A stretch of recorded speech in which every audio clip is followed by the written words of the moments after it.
Magandang araw po sa inyo. Tawagin niyo na lamang po ako sa pangalang Abner. Nais ko lang na ibahagi sa inyo itong aking kwento noong nasa edad pa lamang ako na 14 na taong gulang. Ayon sa mga kabaryo namin, may mag-asawang dayo raw ang naninirahan sa masukal na kagubatan ng aming baryo. At balitang-balitang mga aswang ang mga ito. Bunsod ng mga usapin tungkol sa mag-asawang iyon, nangamba ang aking mga magulang, lalo na ang aking ina. Huwag kang masyadong lumalayo tuwing nangunguha ka ng mga panggatong sa gubat. Mahirap na at baka makita mo roon ng mag-asawang aswang. At ano pa ang gawin nila sa iyo? Paalala sa akin ni nanay nang minsang inutusan ako ng aking ama na tumungo sa gubat. Dayo ang mag-asawang iyon at posibleng nagmamatsyag pa sila sa ating paligid. Malay ba nating naghanap lang sila ng tiyempo para makapangbiktima rito sa ating baryo? Mas mabuti nang nag-iingat kaysa maging pabaya. Sabi ni nanay sa akin. Dahil hindi ako lubos na naniniwala sa aswang, lalo na sa mga haka-haka tungkol sa mag-asawa, naisip kong huwag na lang bigyan ng pansin ang kung anumang sinabi ng aking ina. Umalis na lang ako sa aming bahay upang tumungo sa gubat. Habang naglalakad, napapaisip ako kung ano ba ang pruweba ng mga kabaryo namin para sabihing aswang ang mag-asawa, gayong wala namang kakaibang nangyayari sa aming baryo. Ipinagpatuloy ko na lang ang aking paglalakad hanggang sa marating ko na nga ang gubat. Nagsimula na akong maghanap ng kahoy na panggatong para makatapos din kaagad ako nang makauwi na. Nawili ako sa pagpupulot ng mga kahoy at hindi ko na malayang narating ko na ang gitna ng kagubatan. Nagpalingalinga ako sa paligid. Ngunit wala namang kakaiba. Sa kadahilan ng iyon, ipinagpatuloy ko na lang ang aking ginagawa. Hindi na rin naman ako nakaramdam ng kahit na anong takot o kaba na mga sandaling iyon. Nang nasa kalagitnaan ako ng aking pagpupulot, sa hindi inasahan ay may naulinigan akong mga boses. Dali-dali akong nagtago dahil biglang bumilis ang tibok ng aking puso. Noong nakatago na ako sa isang malaking punong naruruan, bahagya akong napasilip dahil may mga pagyabag na papalapit sa aking kinaroroonan. Sa hindi kalayuan, nakita ko ang dalawang tao na naglalakad. Sa tansya ko ay nasa edad 50 o 60 ang mag-asawang iyon. May dala silang sako na hindi ko naman alam kung ano ang laman. Bago nila ihulog ang mga sakong iyon sa hukay, na marahil ay sila rin ang gumawa, nagpalingalinga pa silang dalawa na animoy sinisiguradong walang tao sa paligid. Nang sa tingin nila ay walang nakamasid sa kanila, kaagad nilang inihulog iyon sa hukay at saka sila mabilis na umalis. Nakuryoso naman ako kung ano ang inilagay nila roon. Kaya iniwan ko na muna ang aking mga panggatong na napulot ko upang lapitan ang hukay. Subalit, bago pa man ako makalapit noon sa hukay, muli kong nakita na pabalik ang dalawang tao. Nataranta ko. Kaya napatago na kaagad ako sa punong malapit sa akin. Napasilip na lamang ako nang may inihulog ulit silang dalawang sakong may laman sa hukay na iyon. Pagkatapos nilang gawin iyon, tinabunan kaagad nila ang hukay. Umalis naman sila matapos nilang matabunan ang lupa. Hindi ko alam pero nakuryoso talaga ako sa dalawang taong iyon at maging sa laman ng sakong inilibing nila. Hindi ko napigilan ng aking sarili at naisipan kong sundan ang dalawang tao. Maingat ko silang sinundan noon hanggang sa natunton ko kung saan sila nanggaling. Habang nagtatago sa malaking puno, sinilip ko ang dalawang iyon na pumasok sa bahay na nakatirik sa masukal na parte ng kagubatan. Naisipan kong baka iyon ang mag-asawang tinutukoy nila. Bigla akong kinabahan ng mga oras na iyon, kaya mas minabuti ko na lang na umalis doon at umuwi sa aming bahay. Habang naglalakad pabalik sa bahagi kung saan ko iniwan ang aking mga panggatong na nakuha, nagmamatsyag at napapalingon ako sa paligid. Dahil baka sinusundan ako ng mag-asawa nang hindi ko alam. Dali-dali ko nang kinuha ang mga panggatong at mabilis na umalis sa kagubatang iyon. Habang naglalakad na pauwi, hindi mawala sa aking isipan ang tungkol sa hukay at sa maging sakong inilibing nila roon. Ano kaya ang laman ng sakong inilibing nila roon? Hindi kaya totoo ang balibalitang aswang ang mag-asawang iyon? Tanong ko pa sa aking sarili. Nang makarating ako sa aming bahay, tinanong ako ng aking ina kung bakit ako natagalan sa pangunguha ng mga panggatong. Sinabi ko na lamang sa kanya na nawili ako sa pangunguha, kaya natagalan ako. Hindi na rin naman nasundan pa ang tanong niya, kaya minabuti ko na lang na manahimik na muna. Hindi ko na sinabi sa kanyang tungkol sa nakita ko sa kagubatang iyon dahil naisip ko na baka kung sabihin ko iyon, mag-alala pa siya sa akin at ang pinakamalala ay pagbawalan niya akong bumalik sa gubat na iyon. Dahil kasi sa namuong kuryosidad sa aking sistema, hindi ko alam noon kung totoong aswang nga ang mag-asawang iyon. Nais kong alamin noon kung totoong aswang nga ang mag-asawang iyon. Mas lalong dumagdag ang pagnanais kong alamin ang tungkol sa mag-asawa. Dahil ng mga sumunod na araw noon, naging maugong ang balitang may nawawalang 2 binatilyo sa kabilang baryo. Hinanap daw ito ng kanilang mga magulang, ngunit hindi nakita ang mga ito. Marami ang nagsabi noon na baka nabiktima ng mag-asawang aswang. Kaya labis na natakot ang mga tao sa aming baryo at maging ang iba rin. Bunsod din ang pangyayaring iyon, sinabihan ako ng aking mga magulang na huwag masyadong gagala, lalo na sa kagubatan. Hindi ko alam pero sumagi sa isipan ko ang mga sakong inilibing ng mag-asawang naninirahan sa masukal na parte ng kagubatan. Napaisip ako at pinanindigan ako ng balahibo sa katawan dahil sa isiping marahil iyon ang mga binatilyong naging biktima nila. Kahit pinagsasabihan ako ng aking ina na huwag masyadong magtagal at lumayo sa tuwing nangunguha ako ng mga panggatong sa gubat, hindi ko naman nagagawang sundin iyon. Isang beses kasi, nang utusan ako ng aking ina na manguha ng panggatong ulit sa gubat, kahit na binigyan na ako nito ng paalala, ay sinuway ko pa rin siya.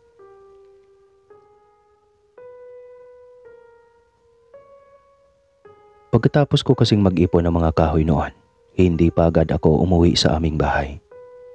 Mas pinili ko ang tunguhin ang masukal na parte ng gubat upang matyagan ang mag-asawang nakatira roon. Nagmamasid ako sa paligid habang naglalakad patungo roon, dahil baka magulat lang ako at may makakita sa akin doon at mahuli pa ako. Nang makarating ako sa masukal na parte ng gubat, nagtago na muna ako sa isa sa malalaking mga punong kahoy na naroroon. Minatyagan ko ang bahay ng mag-asawa at inalam kong may tao o wala na mga sandaling iyon. Nakasarado ang pintuan ng kanilang bahay, ngunit nakabukas naman ang mga bintana. Kaya makikita ko pa rin kung may tao ba sa loob. Nang mapagtanto kong tila wala roon ang mag-asawa, nagpasya akong lumapit sa kanilang bahay. Dahan-dahan pa ang aking mga pagyabak at nang hindi nila marinig na may taong papalapit sa kanilang bahay, kung sakali mang nasa loob nga lang silang mag-asawa. Nang makalapit na nga ako sa kanilang bintana, sumilip ako roon. Sinubukan ko namang hindi makagawa ng ingay habang nakasilip sa loob ng bahay nila. Inilubot ko kaagad ang aking mga mata, lalo na nang may malanghap akong hindi kaaya-ayang amoy. Ano bang amoy iyon? Ang lansa. Bulong ko pa sa aking sarili. Nanlaki ang aking mga mata noon at halos hindi ako makagalaw sa pinagtataguan ko nang may makita akong bagay na sana ay hindi ko na lang nakita. May nakasabit kasing kalahating katawan ng tao sa kanilang kisame. Nilalangaw iyon kaya batid kong iyon ang mabahong nalalanghap ko. Nakalawit ang mga lamang loob nito, kaya hindi ko rin naiwasan ang mapasuka. Iyon ang unang beses na nakakita ako ng ganoong senaryo, kaya nanginig ang aking katawan. Nagpalingalinga ako noon sa paligid nang may marinig akong mga pagyabag na papalapit sa akin. Mabilis akong umalis doon at bumalik sa aking pinagtataguan. Saktong nakapagtago na ako sa malaking puno at nakasilip nang makita kung sino ang dumating. Ang mag-asawang iyon na animoy galit habang may kung anong hinahanap. Napapasingha pa sa ere ang lalaki, kaya't batid kong ako ang hinahanap nila. Marahil ay alam nilang may nagpunta roon, kaya mabilis akong tumakbo palayo. Hindi na ako lumingon-lingon pa sa takot na baka masundan pa ako ng mag-asawa. Kinarga ko na lang dinuan ang mga panggatong na nakuha ko at patakbong umuwi sa aming bahay. Nang makalabas ako noon sa kagubatan, napalingon pa ako. Ganun na lang ang takot ko na makita ko ang mag-asawa na nakasunod sa akin. Ipinapatuloy ko ang aking pagtakbo paalis doon. Napatigil naman ang mag-asawa at tinanaw na lamang ako na papalayo sa kanila. Mabilis naman ang tibok ng puso ko noon dahil sa magkahalong takot at pangambang aking nararamdaman. Batid kong alam ng mag-asawang iyon na ako ang nagtungo sa kanilang bahay. Kaya baka balikan ako ng mga ito, gayong alam ko na ang totoo tungkol sa kanila. Pagkarating ko noon sa aming bahay, tinanong kaagad ako ng aking ina kung bakit ako hinihingal. Napag-isip-isip ko na wag nang ilihim sa aking ina ang kung anumang nakita ko ng araw na iyon. Sa totoo po kasi niyan, Nay, tumakbo po ako pa uwi rito. May hindi po kasi magandang nangyari sa akin doon sa kagubatan. Tugon ko kay nanay. Nanlaki ang mga mata nito, ngunit halata ang pag-aalala sa kanyang muka. Hindi na ako naglihim pa sa kanya at ikwento na lang kung ano ang nangyari sa akin habang nasa gubat ako. Tahimik namang nakinig noon si nanay sa aking naging kwento. Natatakot po ako, Nay. Sinundan po kasi ako ng mag-asawa at batid kong babalikan nila ako. Alam nilang ako ang nagpunta sa bahay nila. Kaya baka po may anong gawin sila sa akin. Takot na wika ko sa aking ina matapos kong ikwento sa kanya ang tungkol sa nakita ko at sa mag-asawang iyon. Napailing ang aking ina at pinagsabihan akong huwag matakot at mangamba dahil nariyan naman sila ni tatay para sa akin. Hindi ka namin pababayaan ng tatay mo. Kung sakali mang balikan ka ng mga aswang na iyon, paghahandaan namin iyon ng tatay mo. Anang ni nanay sa akin. Kaya kahit papano ay nabawasan ang kabang nararamdaman ko. Kinahapunan, nang umuwi si tatay, kinausap siya ni nanay tungkol sa nangyari sa akin. Nakitaan ko ng pangamba noon ang mukha ni tatay, ngunit ayon din sa kanya. Huwag na naming alalahanin kung sakali mang may gawin ang mag-asawang iyon sa amin. Dagdag pa niya, handa raw siyang makipagpatayan sa mga aswang na iyon kung may gagawin nga silang masama sa amin. Dahil sa bagay na iyon, minabuti ni tatay na ihanda ang mga armas na maaari niyang magamit kung sakali mang aswangin nga kami ng mag-asawang iyon. Hinasaan niya ang kanyang itak at maging ang iba pang patalim para raw matalim ang mga iyon kapag mapapalaban siya sa mga aswang. Kinagabihan nga noon, maaga kaming natapos sa paghahapunan, kaya nagpasya na rin kaming magpahinga. Nasa silid na ako ng mga oras na iyon at si nanay naman ay nasa silid din nila ni tatay. Nagbabantay naman sa sala si tatay dahil baka raw magkaroon ng kakaibang pangyayari sa paligid namin sa gabing iyon. Habang nakahiga sa aking kama, hindi ako makaramdam ng antok, kaya panay ang pagpapalit-palit ko ng pwesto. Ngunit hindi pa rin ako makatulog. Nasa ganoong sitwasyon ako nang marinig kong may mga pagyabag sa labas ng aking bintana. Sa kadahilan ng iyon, napabangon ako upang alamin kung sino o ano ang may gawa ng mga pagyabag na aking naririnig. Pagkasilip ko sa aking bintana, gayon na lang ang takot ko nang makita ko ang may tao roon. Dali-dali akong lumabas ng aking silid at sinabi kay tatay ang aking nakita. Napamura naman noon si tatay at kinuha ang kanyang itak. Walang pag-alinlangan siyang lumabas sa aming bahay upang harapin ang kung sino mang nakita ko sa labas ng aming bahay. Nakasilip lang ako noon sa aming bintana at pinapanood si tatay. Napalingon ako noon at nakita si nanay. Lumapit siya sa akin at tsaka pareho kaming napasilip kay tatay na nasa labas ng bahay. Narinig naming may tinawag noon si tatay at minumura pa niya ito. "Mga tarantado kayo, anong ginagawa niyo rito ng ganitong oras?" Sigaw ni tatay. Nagulat ako nang makita na ang mag-asawa iyon. Napangisi lang ang mga ito kay tatay habang matalim siyang tinititigan. Walang ano-ano, tila biglang nag-iiba ang anyo ng mag-asawa. Hindi namin inalis noon ang tingin namin sa mag-asawa. Ganoon na lang ang gulat namin ni nanay nang magbago na nga ito ng anyo. Mula sa pagiging tao, naging dalawang malaking aso ang mga ito. Nagkaroon sila ng mabalahibong katawan at nangingintab. May mapupulang mga mata rin ng mga ito at matutulis na mga pangil. Napaangil ang dalawang malaking aso kay tatay, kaya inihanda naman ni tatay ang kanyang sarili, lalo at tila aatakihin siya ng mga ito anumang oras. "Hindi ako natatakot sa inyong dalawa. Kilala ko kayo.